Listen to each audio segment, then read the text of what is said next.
तो मुंद्रा में डे 3 की शुरुआत होती है एक शिप को अनबर्थ होते हुए देखने से। और जिस पोर्ट पर हम मौजूद थे, इस पोर्ट से ग्रेन्स इंपोर्ट एक्सपोर्ट होता है, सॉल्ट इंपोर्ट एक्सपोर्ट होता है। और जैसे ही हम इस पोर्ट से निकल रहे थे तो हमने देखा कि काफ़ी शिप्स अपना वेट कर रहे हैं, इंतजार कर रहे हैं बारी का।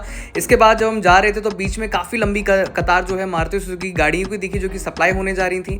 इसके बाद हम अदानी के सबसे बड़े टर्मिनल T3 टर्मिनल यानी कि अदानी इंटरनेशनल कंटेनर टर्मिनल पहुंचे, जो कि सबसे बड़ा टर्मिनल है। और यहाँ पर हमें नीरव सर मिले जिन्होंने बताया कि किस तरह ये सामने जो शिप लगा हुआ है, यहाँ पर वेसल है, वो MSC का वेसल है। और यहाँ से जो कंटेनर्स हैं वो MSC के निकाले जा रहे हैं, जो कि जॉइंट वेंचर में अदानी के साथ काम करता है। इसके बाद थोड़ी और चर्चा हुई, थोड़ा और उन्होंने मुझे समझाया जो कि मैं समझ पा रहा था। इसके बाद हम लोग निकल गए अपने लंच के लिए और यहाँ पर मुंद्रा के काफ़ी प्यारे नज़ारे देखने को मिले। फिर हम गेस्ट हाउस पहुँचे, गेस्ट हाउस का भी नज़ारा बहुत प्यारा था। इसके बाद हमारा एक शूट था जो कि हमने जल्दी से निपटाया, रैपअप किया। और यहाँ पर देखिए कैमरामैन कितने खुश नज़र आ रहे हैं। इसके बाद मैंने छोटे से शॉट्स लिए, थोड़े बहुत नज़ारे लिए।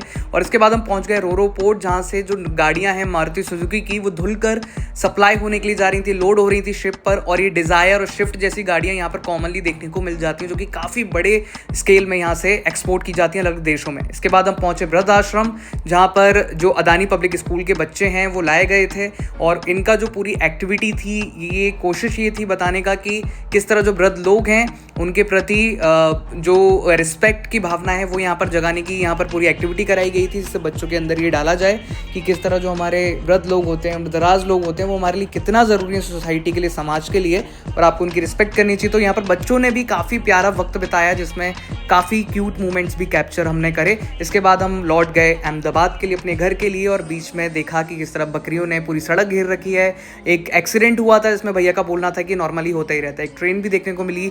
इसके बाद जब हम अहमदाबाद आए तो अहमदाबाद में भी बारिश हो रही थी। और इस तरह हमारी मुंद्रा की ट्रिप एंड हुई।